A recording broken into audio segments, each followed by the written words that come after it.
छात्र सांबादिक सम्मेलन को जोठारे वरिष्ठ बीजेडी नेता लेनिन महांती अभिभाषण रखुछंती।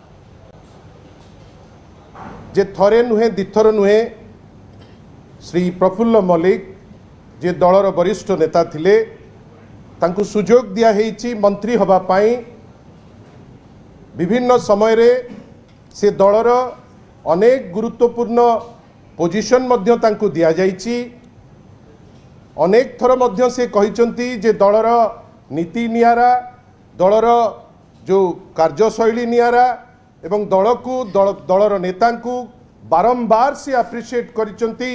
जेतबेले से मंत्री थिले आमे जारी पारलु नाही कहीं कौ उद्देश्य रे बा कहा प्ररोचना रे कि कौन भेस्टेड इंटरेस्ट रखिकी बा कौ अन्य दलर प्ररोचना रे एपर्यंत से जिनिस क्लियर तो है नहीं। किंतु आमे देखिलु जे विगत किछि दिन हेलानी से विभिन्न समय रे जो टिप्पणी मान दौथिले सेटा अति निम्न मानर टिप्पणी बारंबार तांकु क्षमा करा जाउथिला तांकर वरिष्ठता को दृष्टि रे रखी।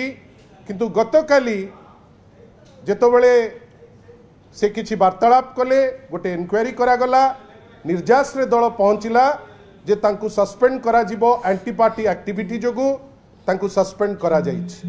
खाली एतिकी कहि रखिया को चाहे मु जे विगत किछि दिन हेलानी आपण को गणमाध्यम रे मध्य किछि इन्फॉर्मेशन बाजुची किछि न्यूज बाजुची आउ बजौचंती जेतबेले सेतबेले जो व्यक्ति विशेष माने दलरू सबुठारु बेसी बेनिफिट नैचंती दलरे सबुबेले जे पद पदवी रे रहिचंती एई विरोधी दलर 15 मास भितरे हठात केमती एते नीतिवान ही जाउचंती हठात केमती एते व्यक्ति स्वार्थ को देखुचंती आमको आश्चर्य करूची।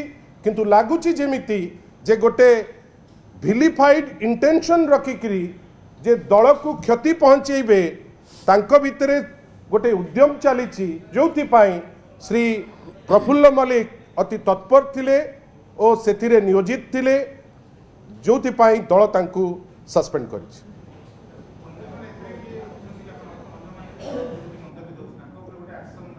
दलरे लक्ष लक्ष कर्मकर्ता समस्ते माननीय श्री नवीन पट्टनायक को भल पाती दल को भल पाती।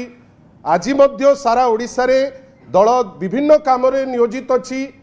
केतबेले ए मात्र एबे तो विभिन्न जगार रे सार को लेकिन जो अभाव अच्छी कर्मी माने राजरास्ता रे चाषी मान सांगे केमती अमानवीय जो ट्रिटमेंट गवर्नमेंट करुच्ची आ मंत्री मिछ कहउचंती से दिगरे से माने चेष्टित अछंती विभिन्न जगार।